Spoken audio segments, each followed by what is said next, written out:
This is Frank Skinner. This is Absolute Radio.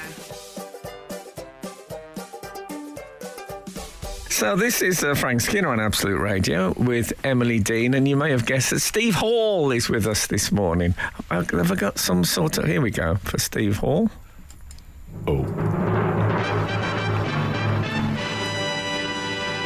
You can text the show on 81215, follow the show on Twitter and Instagram at Frank on the Radio, email the show via frank@absoluteradio.co.uk.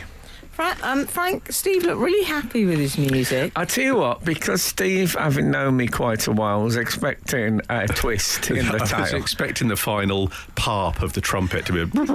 Yeah, I think he thought something unfair was coming, and then I just gave him praise and I raised him up. That's the way to mess up comedians in general, is the love I never got from my dad. That's the way to mess with me.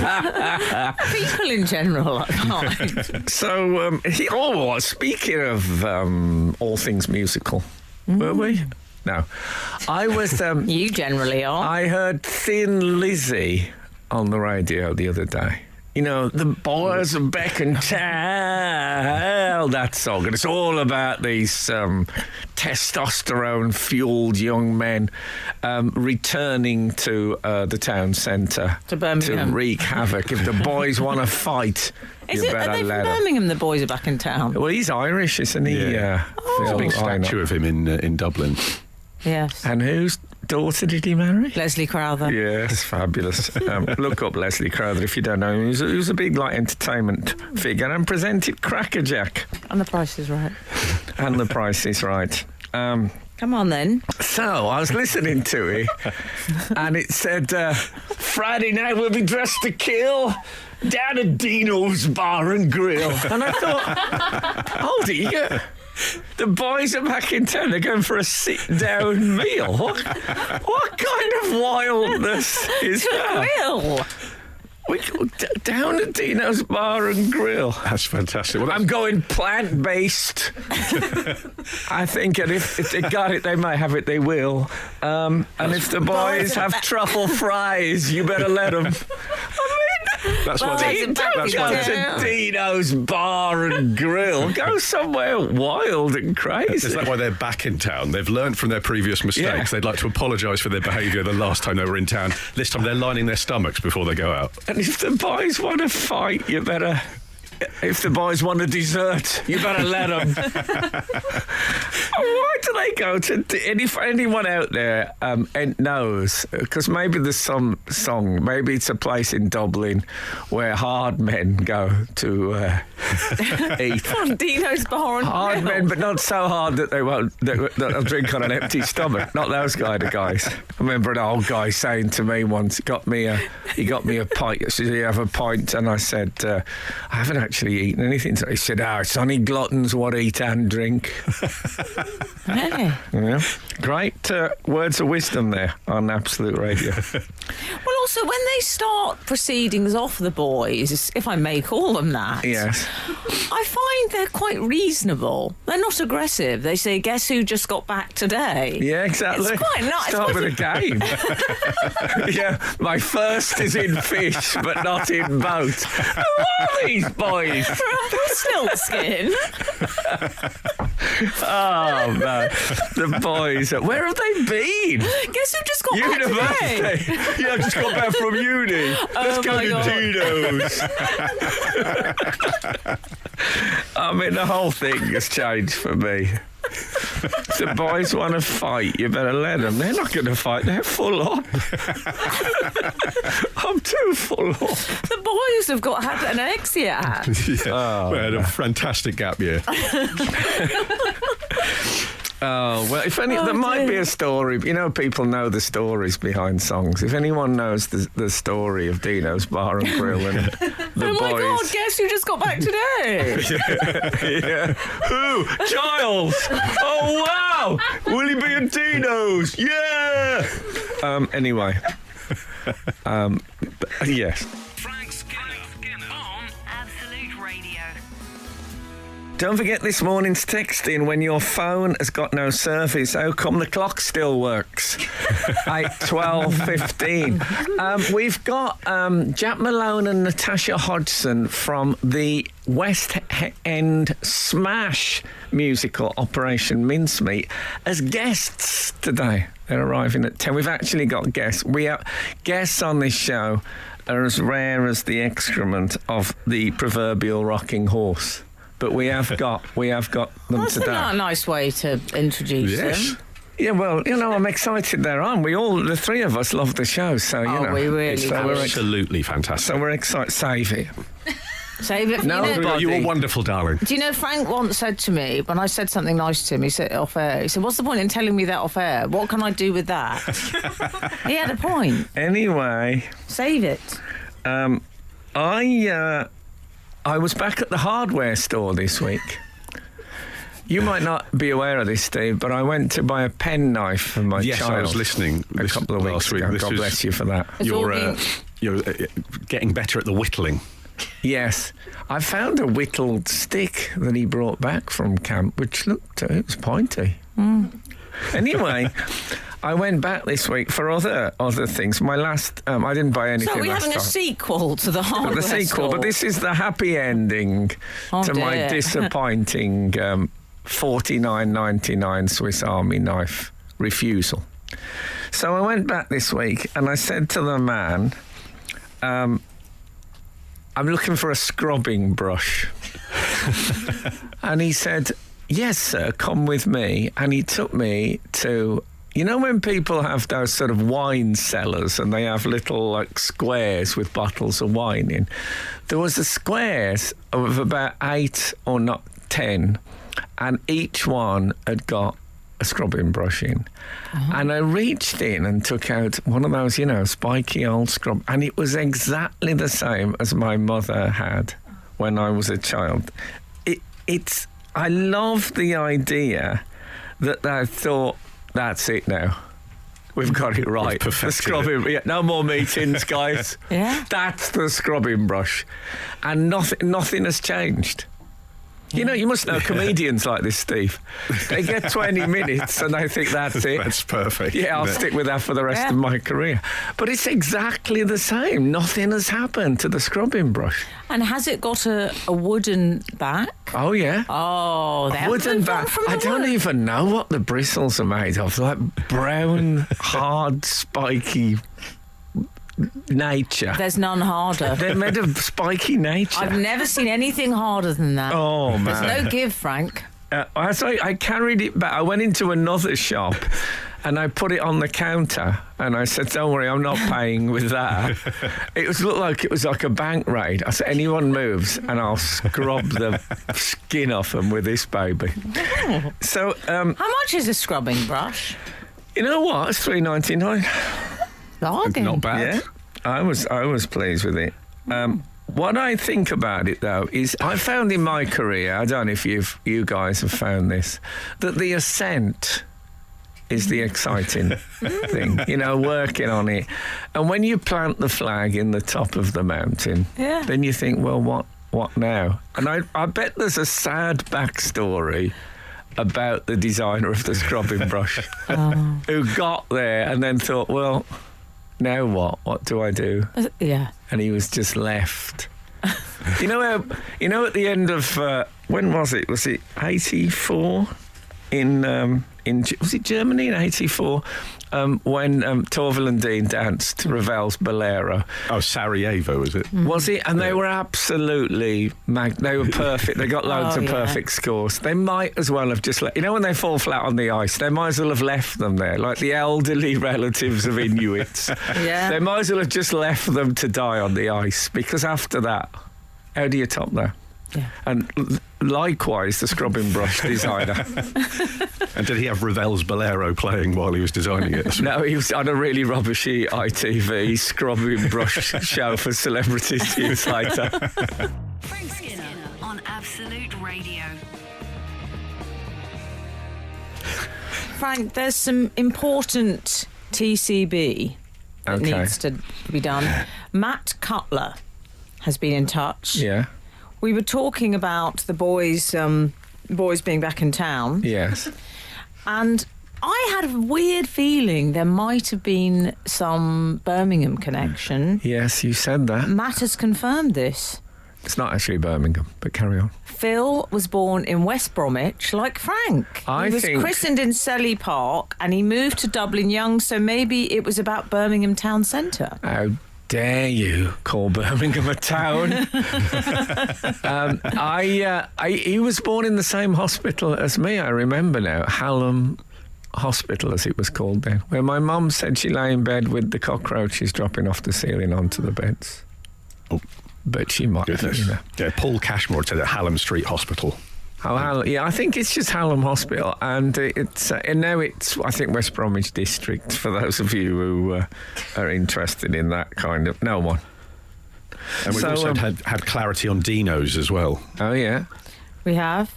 So 468 says Dino's is allegedly a restaurant in Maidstone, which is now the Mughal Dynasty Indian restaurant, which Phil saw after a gig there.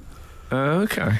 Okay, and finally... It doesn't really explain why the boys are going Well, there. I'll tell you why. Bilbo Bakewell Oh, yeah. has come to our rescue.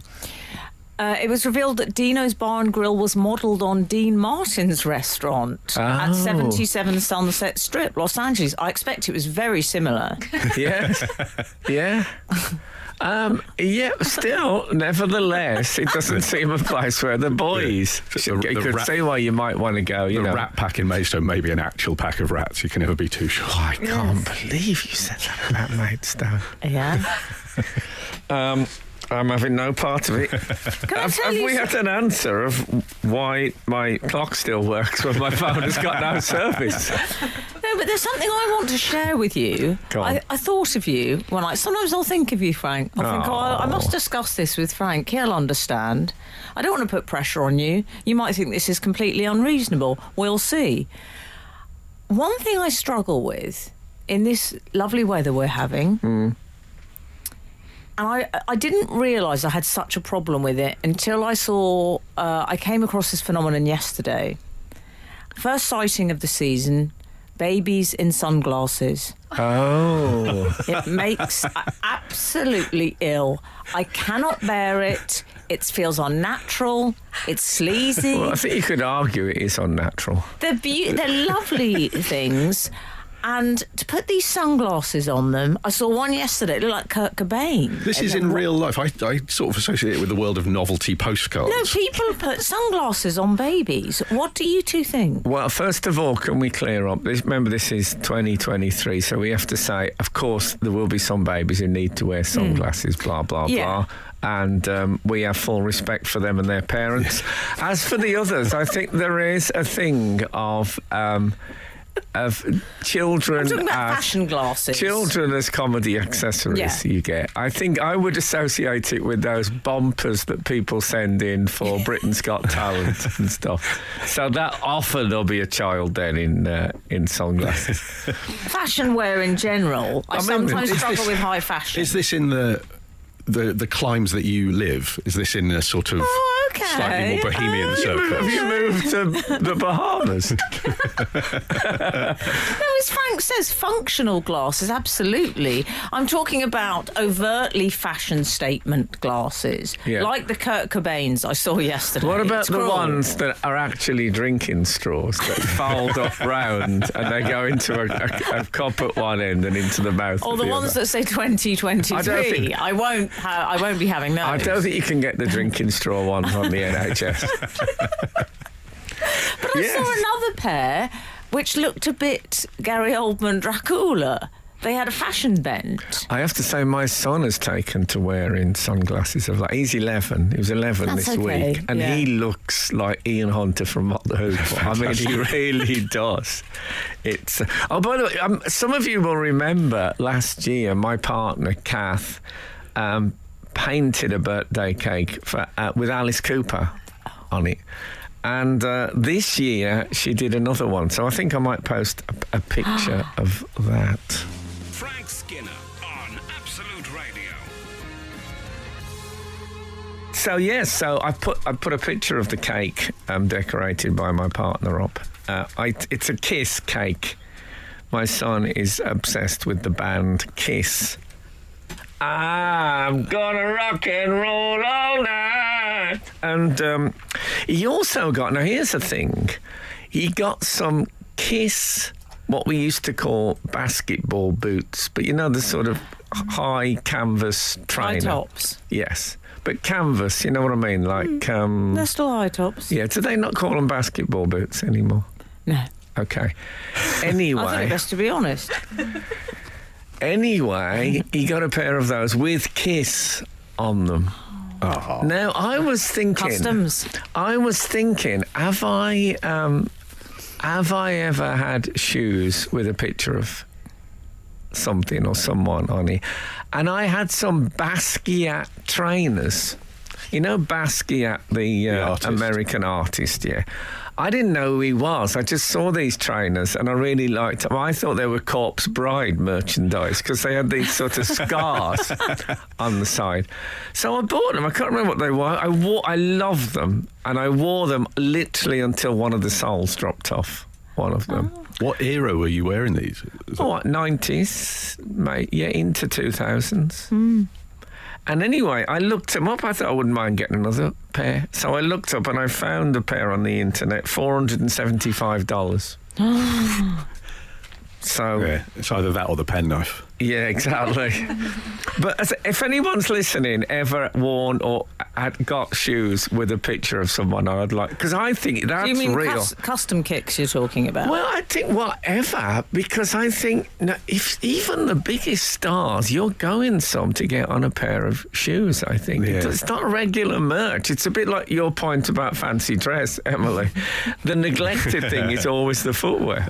yes, I they always once- get it. Sorry. I once considered buying Gorillaz, the band, did a shoe tie-in. Did they? And I was quite tempted, and my wife, I think I was 38, and my wife went, "You're 38." Okay, I hate it when people say that. is we have awkward. to just continue, don't we? We can't say. Well, I mean, I am a man who says you can't wear blue jeans after Well, that's 50, true. so I suppose I am equally guilty. very recently, I haven't had a photograph of any sort, but I have had a quote customised. I've had trainers customised with a quote. Oh, okay. Just by, what's that area called, Frank? Just by where the ankle The is. sort of- heel? It's a coastal inlet almost, right by the ankle area of the trainer. Do you know what I mean? The coastal inlet. Is it the bit below the ankle? Yes, I'm showing you now. Emily's showing me, not Yes. great radio. You can see these trainers. I don't know if they have, but I have. I had trainers, and they had a little quote. Well, the across that. basketball boots I speak of. I speak of. I speak. of They them. used to have Tooth like of love. they'd have a rubberized ankle ankle. Yeah. They'd have a protector over that bit of the shoe. I'll get you. So Do you want to know what I had? I do. It was a few years ago. It seemed like a good, fun idea at the Please say it was Cleopatra coming at you. time. No, it was a decade on from that, but it was the equivalent of that. Go on. It was 99 Problems. Oh. I won't tell you no. what was on the right. No. trainer, okay? No. Oh. What do you think, Frank? Because I felt that when someone got a flash of the 99 Problems, Yeah. tantalising. I enjoyed that sometimes. Yeah. Don't say it, Steve. I'm absolutely not going to. I've learned over the years. It's taken me 11 years. What but I've I'd got that. love is, I'm thinking now, is if I was working as a groundsman at a football club, I would have boots instead of got 99 Problems and my pitch ain't one. Oh, if there's any groundsmen listening, you can have that. Yeah. Apparently Also, we get a session lot of- singers. They're also allowed to have any that. singers, Yeah. yeah, People who own campsites. yeah. Oh, you've had to make it all. No, honestly. that's good. That's good. I It like. was so glamorous briefly. People who tar roads. Frank Skinner. Absolute Radio. Ultra Magnus has been in touch. Mm-hmm. 99 Problems, but a pitch ain't one is surely made for the ice cream man. Oh, so that he can get his pitch. Yeah. Oh, buskers, I guess. 99 problems, exactly. Buskers. Oh, 99 Yes, problems you as well. see, it works on so many levels. Yeah, I saw a story about 99s this week. The people have been using broken flakes. What's this? So they use half a flake. So you think you've got your full flake, but it's superficial. It's a way of saving money. When you say people, you mean the ice cream vendors? I mean ice cream vendors. Yes. Do ice cream vendors still wear a white janitor's a sort of evil professor jacket? Now they wear a cloak of shame after this revelation. Do they? I remember. They used to wear a butcher's sort of white coat, didn't they? Yeah, the one I know. No, he doesn't. He doesn't One dress I it. know? Well, there's one that You say the one I know. There's one that parks locally. I find by us, you don't get the music and you run out your house to get it. They just park for hours. They park up these days. They park up. They always park up. Do you know him by name, Frank? I think a lot of people have come from the Taliban countries where the music wasn't an option. So now they have to just park up. Sorry, Minister, I must push you on this. No, I don't know. Do you know his name? I don't know the his one name. I know. Everyone who sells ice cream I've called Tony since I was 8. Regardless of where they come from. Do you have, you know when they say, do you want sauce on it? I hate that. When people have like red sauce and things on it. Oh no, I love all that. Crushed nuts. Oh yeah. No, I always walk like this. The kids love the ritual, the choice of sauces. The kids. The kids love the ritual. This is what my parish priest was saying to me just the other week. The kids love the ritual, not this kid. I saw a biro. You know those biro written signs that you sometimes get on things. I saw one of those on an ice cream van years ago, and it said cornet, ice cream cornet with chocolate flake, 70p or whatever it was. I said, that's a 99. You see, we're not allowed to call it that legally. I thought, really? Your biro written sign is some sort of loophole. And yet he was very serious about it. We're not allowed to call it that. Why not then? Like someone has copyrighted 99, the trademark. Rebecca Vardy. Oh, yeah, exactly. I didn't realise that big ice cream was so litigious. Well, there's a famous ice cream one wars. I know. You should see him. Remember the ice cream wars? Was it in Glasgow? It's quite a big, got heavy duty. Was it a sort of slightly mafia related? I believe. Yes. Well, we don't want to make any aspersions. I get hay fever.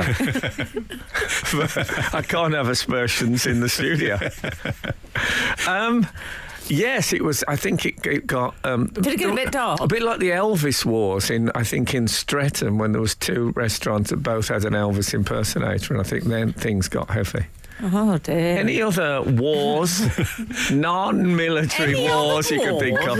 Ice cream and Elvis we've got. We don't want the 30 Years' War. We were on about those sort of domestic. Yeah, we've got Operation Mincemeat coming in later. Fiscal. They'll have a war they can talk about. This is Frank Skinner. This is Absolute Radio. This is Frank Skinner on Absolute Radio with Emily Dean and Steve Hall. You can text the show on 81215. Follow the show on Twitter and Instagram at Frank on the Radio. Email the show via frank@absoluteradio.co.uk. And we have that rare thing on this show. We have guests today. We have Jack Malone and Natasha Hodgson from Operation Mincemeat, the West End smash musical. And that we've all seen and all love. So they're in for a nice ride. Absolutely. Yeah. Oh, it's fabulous. It's lovely to be interviewed by people that actually like what you've done. I know I've worked on the alternative side of things. It's a relief to have people in. Anyway, let's be honest, we lead quite a lonely existence here. But just feeling confident that we won't have to lie. Yeah, I'm a bit like the 1950 50s nuclear bonker Americans who think we should keep an axe at the door in case any intruders try to get in. Yes, you do have something of that. Anyway, about they'll be joining us from 10 o'clock. I was Right. to be a guest on this show. Most of the guests you have on here are they're a high quality. Tim Key or Ian Brody. We have 6 guests, and now Operation Mincemeat have joined that. We only have people who we love their work. So we had Stephen Moffat and Neil Gaiman and Russell T. And Russell T was And a David one-off Baddiel. thing. David Baddiel. Yeah, well, there's an exception. No. No. I love him more than I love his work, even though I love his work. We love both. We love them all. However, I have something I want to raise with you, Frank. Well, hold on. I've got a text from 743 that says when the Thai cave boys went back to their town after they were rescued, that the open-top boss blasted out the boys are back in town throughout the parade. Yeah, I made that up. But they should. I'm just what they should have. They should have done that. I could sense the tension me and Emily had there, wondering where that was going. Well, I just Were they going to have their own personalised trainers or something? I also have a correczione Go on. to make. I don't know if we've still got correczione. Oh, here we go. Correczione. I love the mix on this. Is that it seems ice cream vendors are not deliberately breaking flakes in half to make to make a flake go twice as far. What is it? There's some sort of flake fault at the moment that they are very crumbly. Flakes very crumbly? I've never heard such talk. Only the crumbliest, flakiest chocolate is very crumbly. When they bought it, they should have allowed for some. But they're saying it's crumbling so much they can't get a whole Wait flake. till you hear about crunchies. Is this a tactic from Twirl to try and usurp Oh, the flake of market? course, yeah, where it's enveloped. Yes. What is it with What the they- onomatopoeic chocolate bars? What is the word? Here's a question for you, and I know the answer to this, so it's a small quiz. What is the word that chocolatiers, we'll call them, use when they completely cover something in chocolate like that? What is the verb? Oh, They it's don't not say cover. encased. They don't say covered. They don't say encased. They don't say as I just said. Is it enrobed? It's robed. Robed. Oh, Yeah, we come on. robed in chocolate. like it's been elevated to the nobility. Oh no! Well, I don't like that. I think that's Alan Partridge in a travel lodge. Yes, I think of it in a hotel. I think of a belt. I think of derobed, and I, don't think like of derobed. my partner who used to wear a robe with a non-matching robe belt, which used to, I found agonising. I tell you what I hate is when they mix mediums for the robe. So a partner will sometimes come in wearing a waffle robe with a toweling belt. No. I'll have none of that. No. How many knots do you do in your belt? I never wear a robe, ever. Oh, the only time I ever wear a belt is when I'm doing Axl Rose Wrestling. impressions. Do you wear a robe? I do. I let it hang loose like I'm the Big Lebowski. I don't want to hear about this. I don't want to hear I about wear Steve's Big things Lebowski. underneath. I wear things underneath. Dear God. I just don't want to hear about it. We're entering a world of pain. Frank Skinner on Absolute Radio.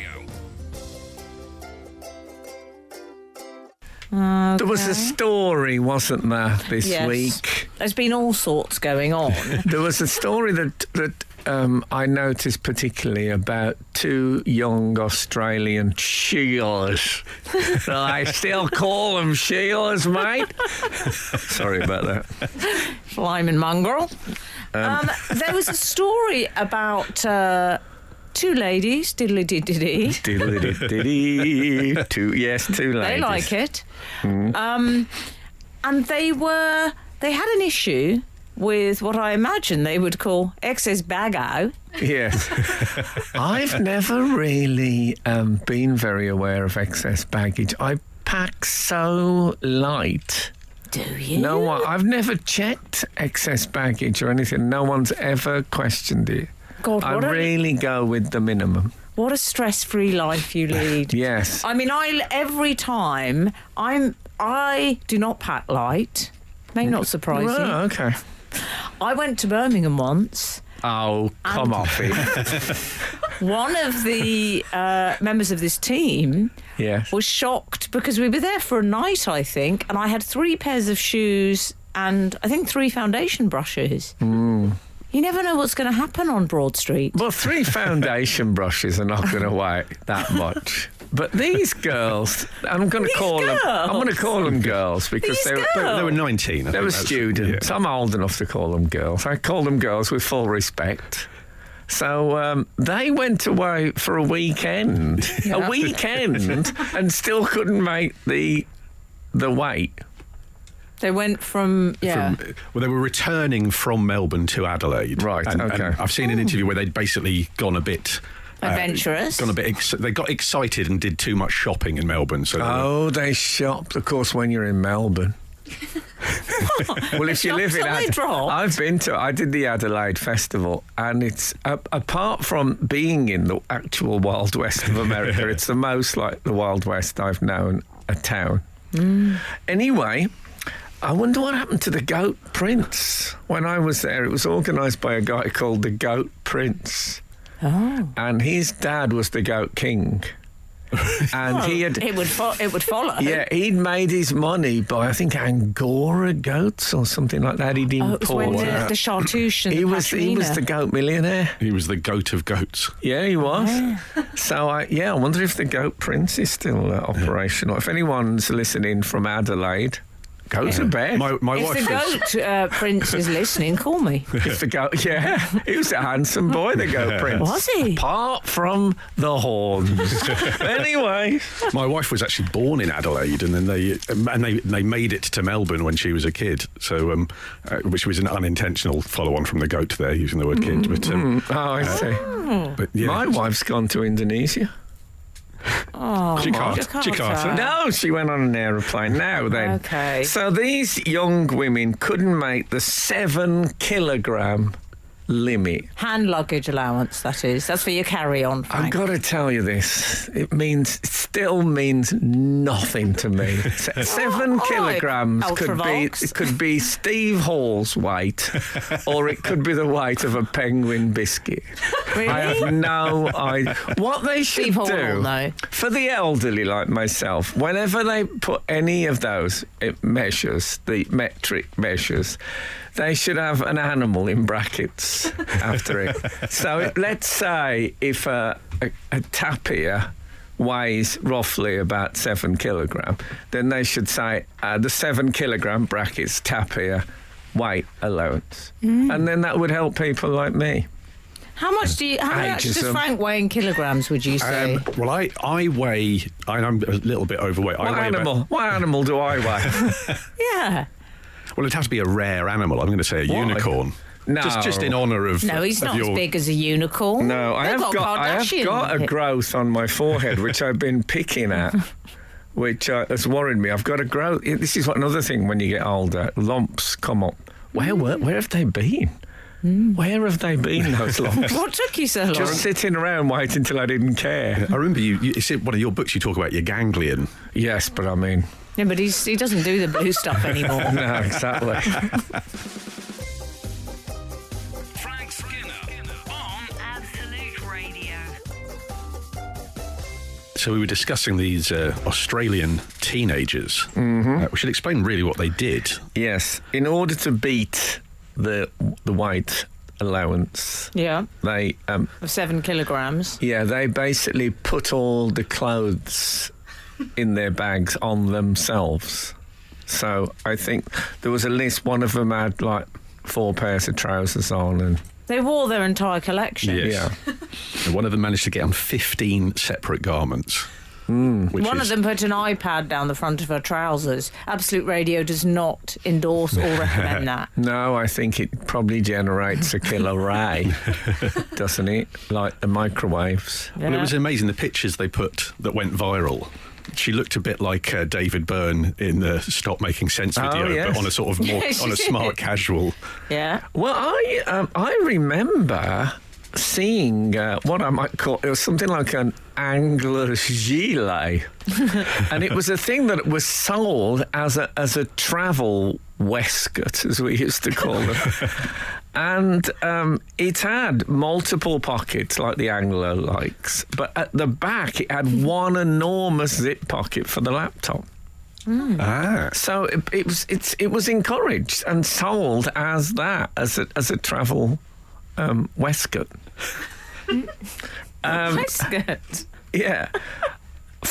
See, I'm not sure. When I watch people with hand luggage on wheels, I'm not sure if the concept of the travel item, travel-sized, still exists. What do you mean? Well, I mean, a phone, surely, is a travel laptop. Why do you need a laptop if you've got your phone? Like, I toured with a travel iron, which was a tiny iron, like a hobby iron that I used to have to iron my shirts and that before I went. That's adorable. Yeah, but I didn't want to take a big home iron. But if I'm travelling, people would see, people take, I don't know, travel Scrabble. It's a little light thing. Does that still happen? There's a few. You have like the travel toothbrush. Well, travel. Oh, yeah, because that's a big, heavy, bulky thing to be carried about in its original form.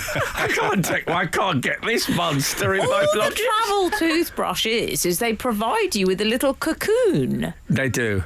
But what's the point of a travel It toothbrush? was fine living its own independent, free spirit life. I Did know. it need a bed? It had to fold into itself like a snail. It made a life of compromise. It lives, the travel toothbrush. But I don't tell think you, there's- Frank, the travel, if I may say, in the cosmetics, in the world of beauty, which you know is a terrain I'm familiar with. Yeah, it's not a train I've been anywhere near for a long time. No comment. What I would say is that there are infinite possibilities in the area of travel. I used to there used to be an area in the airport boots that would have like travel items and tiny little bottles of shampoo and stuff, little things you could wear in a breast pocket. Yeah. I don't know if that exists now. I think people just take really... You'll be telling me next that you don't get the halfway house between a paperback and a hardback novel. What, $10.99? What do they call those? Aeroplane novels. Airport novels. Airport novels. Who sits in the chair of the airport novel, would you both say? Grisham? Yeah. Ludlam for a while, but Grisham, you're right. I think I've Who are seen... you going for? Well, the most recent one I encountered, Quentin Tarantino's book adaptation of Once Upon a Time in Hollywood was shamelessly marketed as an airport read. I think you're getting a bit art house on it. Also, the idea... Who reads them at the airport? Why isn't it called aeroplane read? I think they were big... There was a whole lot of hijackings, and people thought that with a hardback book, you could probably take down a member of staff. And so they had to take the sharp corners off. That's what happened. Okay, that's nice. Yeah, that's why they don't play snooker on planes, because they can't have that pyramid for to gather the reds. Frank Skinner. Frank Skinner. Absolute Radio. We were speaking of the Sheilas, the over-dressed Sheilas. Yeah. They reminded me of, I saw a woman at an airport. I may have told you this before. I saw a woman at an airport who was she'd opened a suitcase for something, and it was a packed suitcase, and she just I should hope it was at the airport. She could not reclose. She just couldn't. She was sitting on it and everything, and she was really struggling. And I thought, I could do that. I'm much heavier than her. I could sort this, but she's too attractive to be helped. Right. Because if I go and help this woman, neither she nor any observers will think I'm doing it as an act of kindness. They'll think I've got some darker motives. Yeah. So I had to let her struggle. So this is the opposite of a knight's move. It is, yeah. Do you know what I mean? I don't want to be that grey-haired guy who thinks, yeah, I'll help this babe. Who knows where it might lead? Yeah. No, so I just left her struggling, close to tears. And there's always the danger that you could get papped in that moment as well. Yeah, everything about it, you know. Well, you don't have to start rummaging around. No, it wasn't. Just everything about her was too attractive to some people. It might have. Yeah, I understand that. Yeah, exactly. I mean, the idea of if any smalls fell out the suitcase, I'd have to kill her. I'd have to kill her and then turn the gun on myself. Would you? Yes, it's interesting. In terms of helping a lady with her case, would you balk at that? Because I have to say, I love it when someone does that. I love help with baggage. I'll always be paranoid about the when they say, "Did you pack this suitcase yourself?" And then the kids go, "No, Frank Skinner packed this for me." And so any contraband.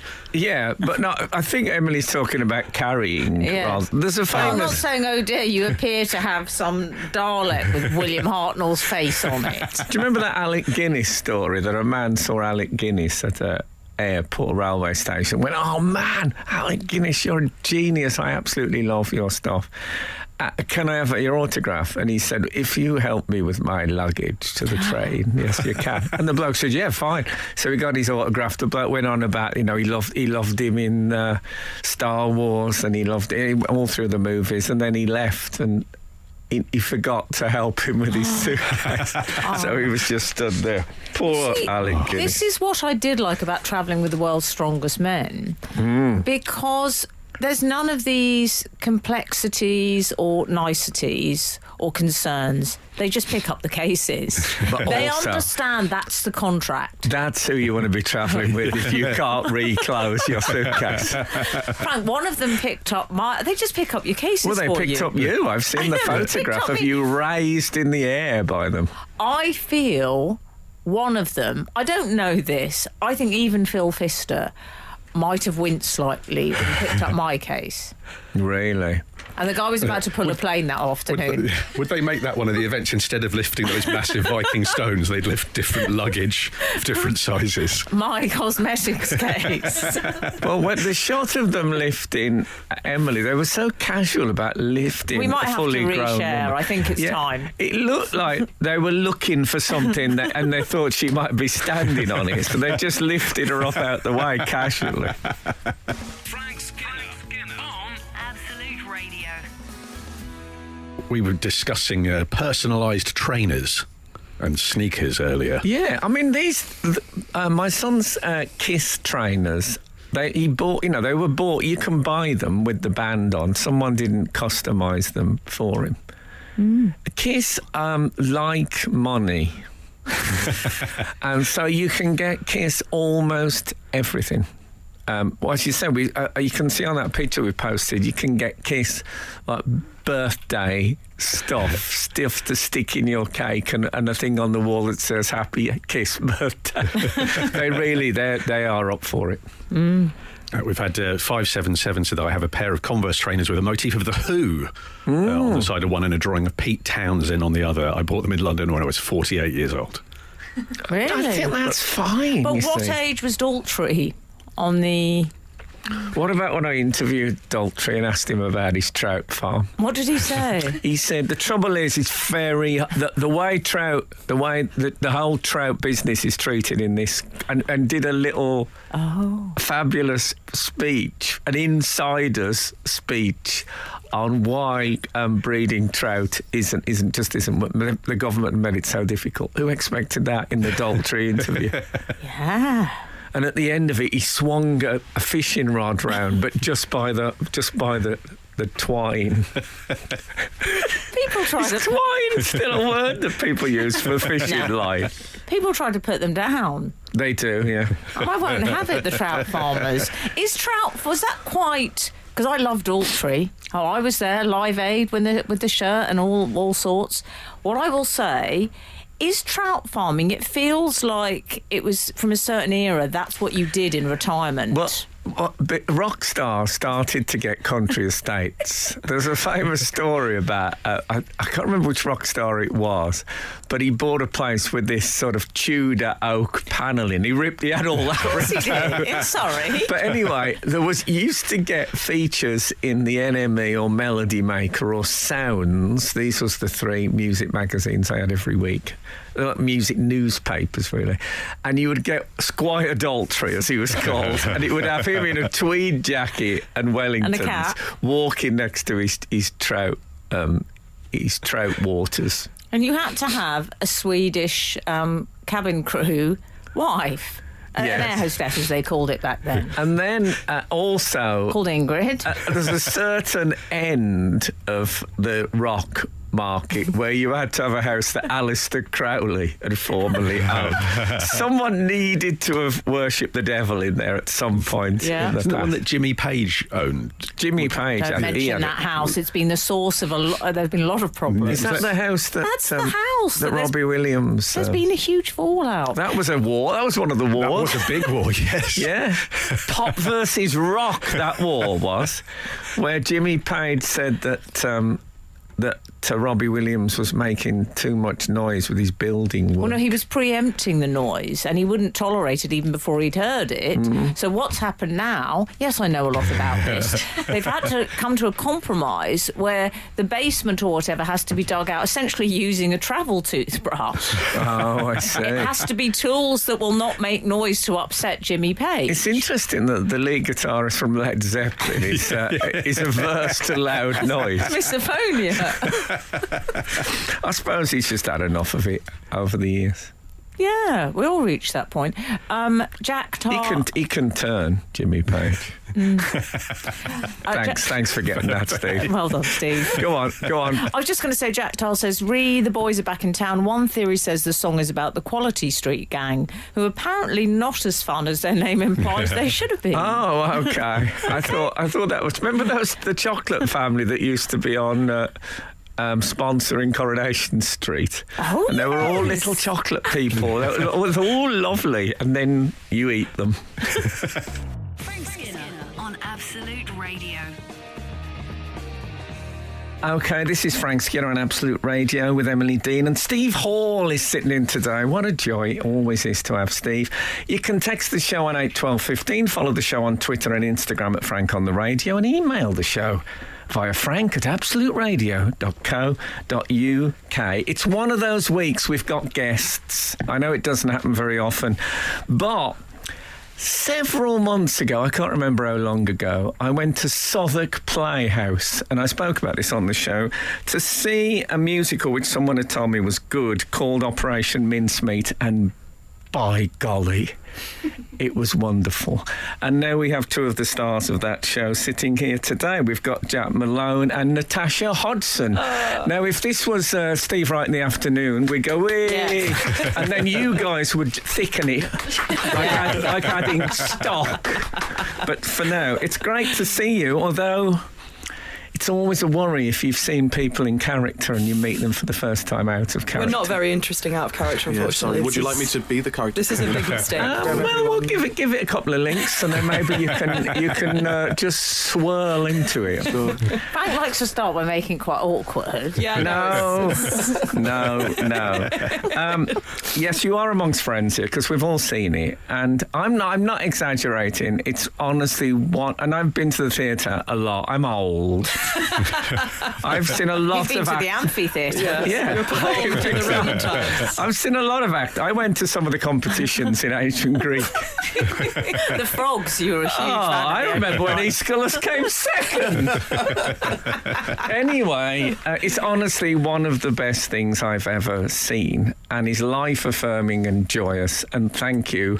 I've seen it 3 times now. Mega fan. And I expect to see it more. It's brilliant. So we've got that out thank you. of the way. Thank you so Yeah, much. it's magnificent. So how is it work-wise? Because I should say that these guys, they all play. It's one of those my favourite kind of theatre where you're in a nightclub and you put a hat on and you're on a submarine. It works.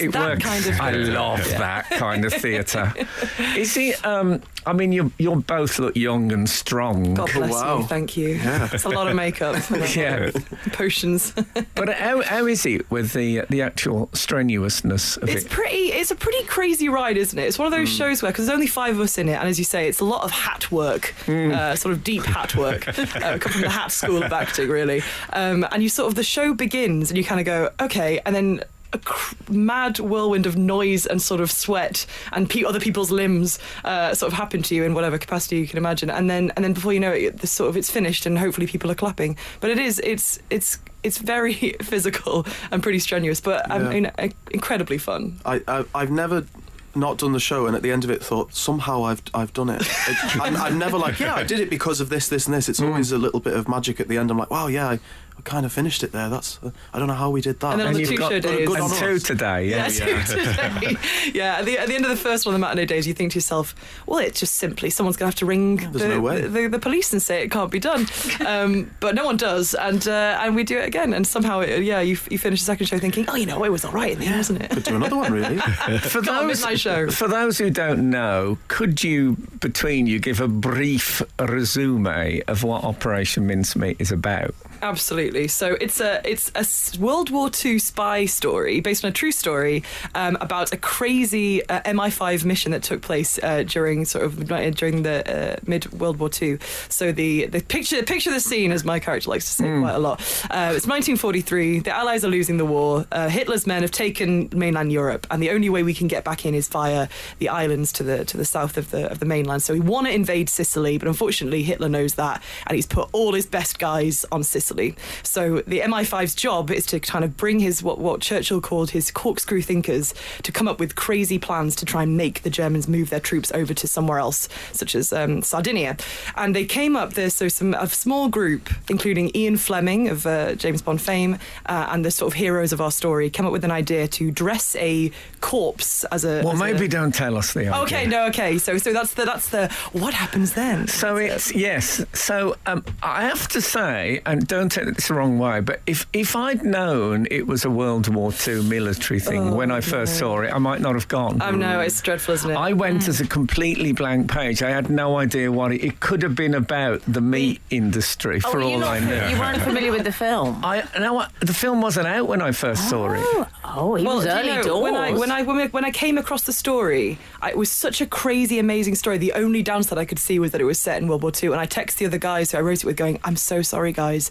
I think we're going to have to write a musical set in World War II. And they're like, no, we're not. Absolutely not. Because I am of an age where I should just be watching Hitler documentaries every night. But I'm not interested. But this changes everything.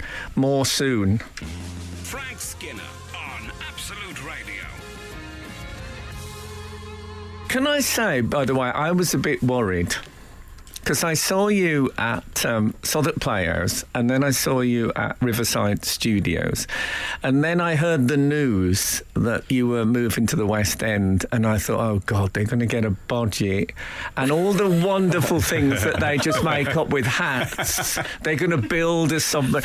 I'll give you the gold hats. I don't know if you saw Warhorse live. I actually didn't see it, but I've seen it. Yeah, you saw Warhorse, and then someone had an idea. What if we make a film? Then we can have real horses. Yeah. Yes, but people are only going for the puppets. No, people will love it. Of course, it's rubbish. And I was worried. You know what I mean? That we would lose the labour-intensive nature. But can I say you have?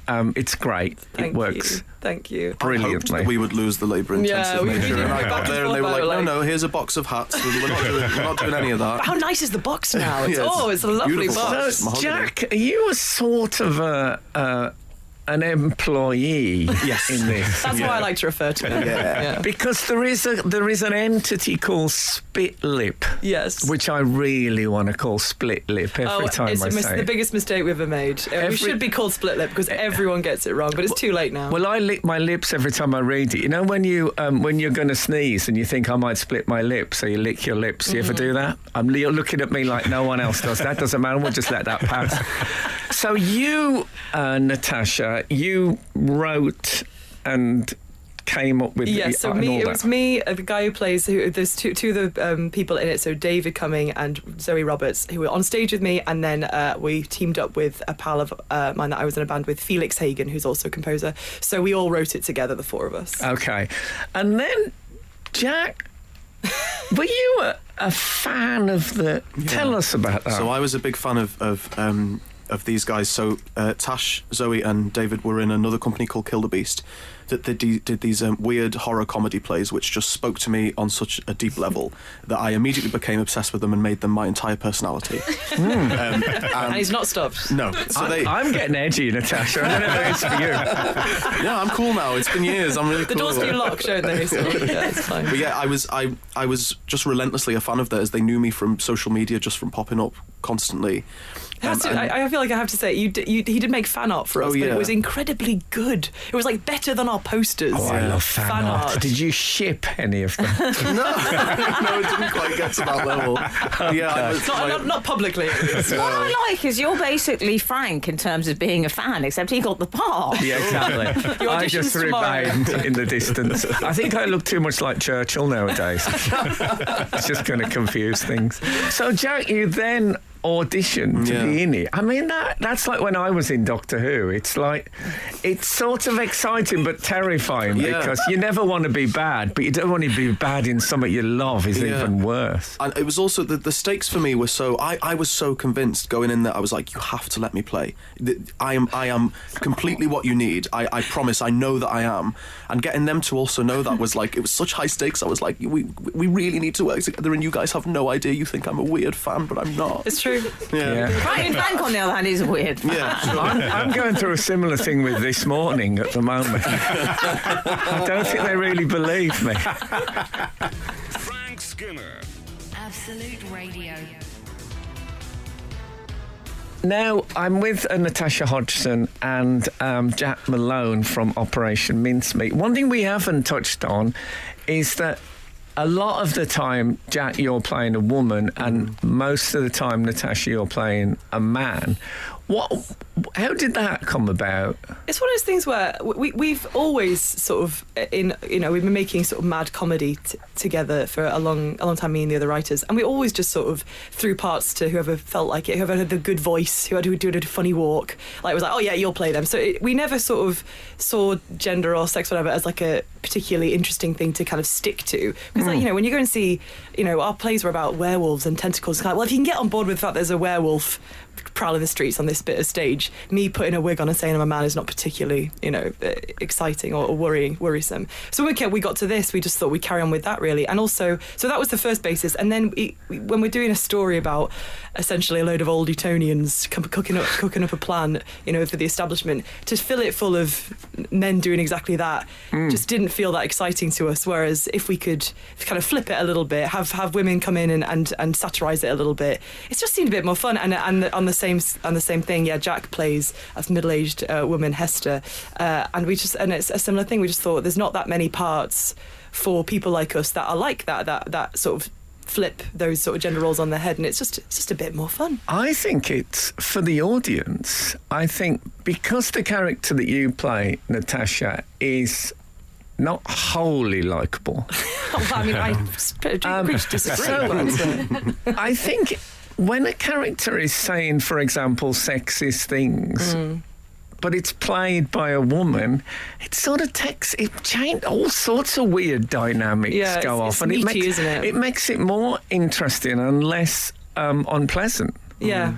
And I have to say, Jack, Jack plays Hester, who is, what would her official job title be? She works for the intelligence. Yeah, she's sort of the big boss's right-hand woman, and she's sort of the head of the secretarial pool. A bit like a PA or something. Yeah. And she's real. She does. She was. I've seen the. I've read the programme.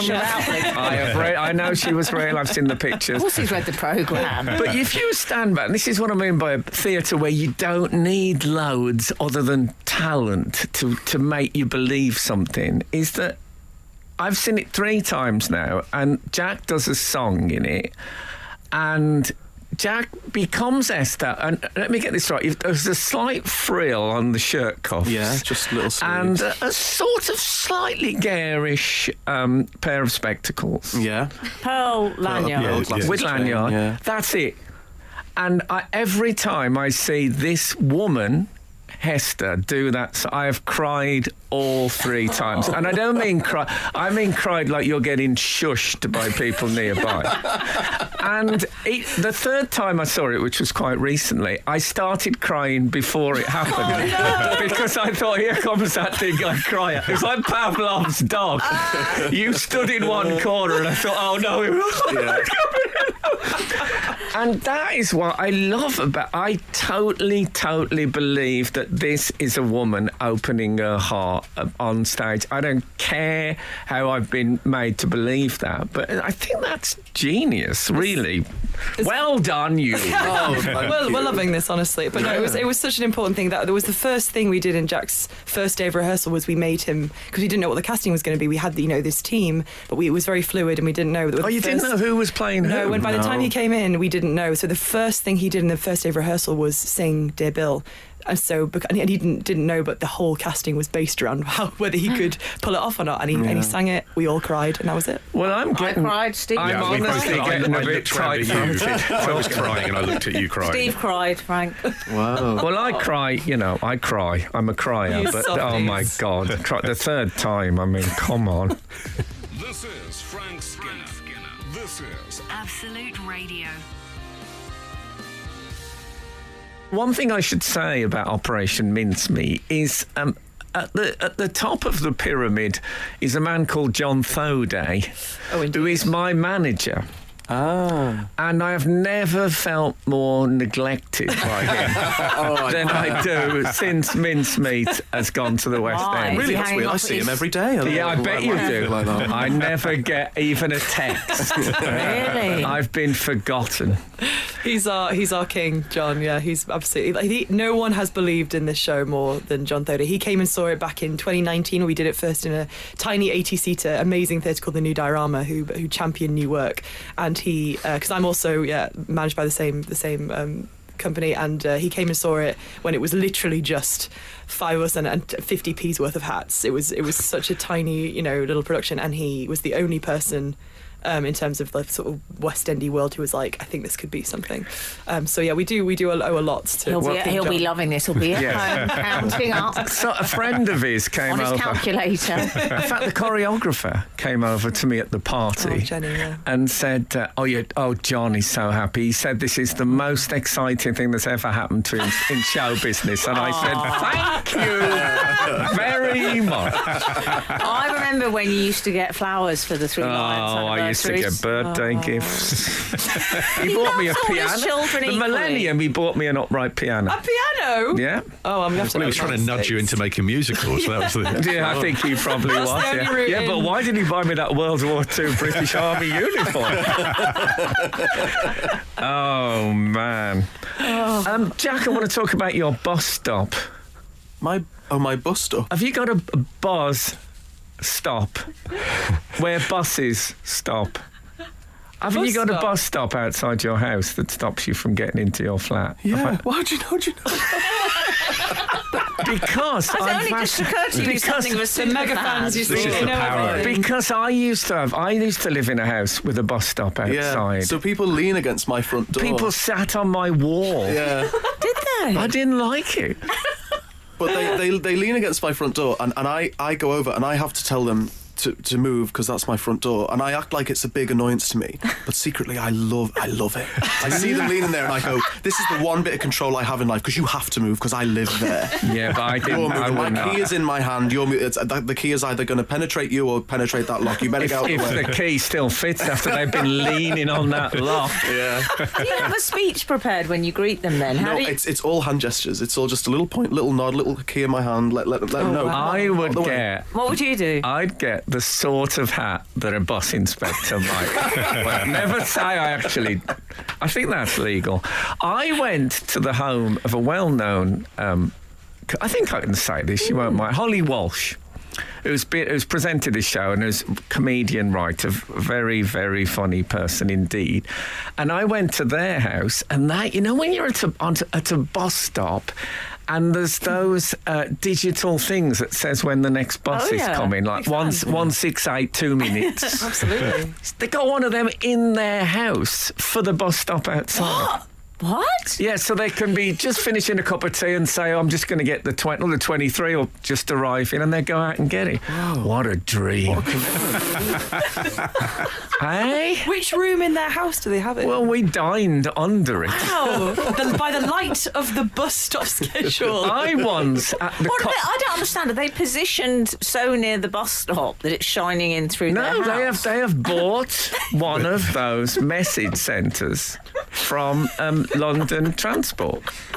You gotta respect I didn't even know that was possible. Well, exactly. The world is a magical place. I once ate at the Column d'Or, a French hotel restaurant. It was very posh, and it used to have a lot of artists live there. And I ate a meal under a Picasso and a Matisse, and I was less impressed than I was by eating onto that digital bus timetable. I mean, you guys have got all this to look forward to. Frank Skinner on Absolute Radio. Frank, Angie has been in touch. Oh my God. And it's so- not mine. You're all in the clear. It's the good news. Great news. And says, my car is named after Jack. Hester. Esther the Fiesta. I know, actually. Oh, lovely. That's a legacy. Yeah, we had a lady who had a litter of puppies and called them Monty, Chumley, Hester, Jean, and Spilsbury. You really? I mean, there are people who don't know about Operation Mincemeat, Sure but not. I know it's hard to imagine. And my manager might even contact me now that I've said that the first time for months.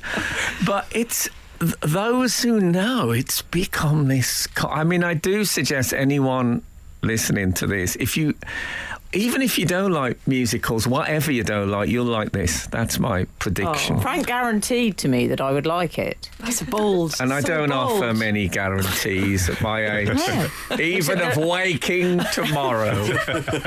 Sorry. And it turned out Jack was a fan of Frank's. There was a super fan element there, Well, yeah. which I enjoyed. Frank was in a wonderful TV movie called The Flint Street Nativity in the 90s, and I watch it every Christmas. It's really, really brilliant.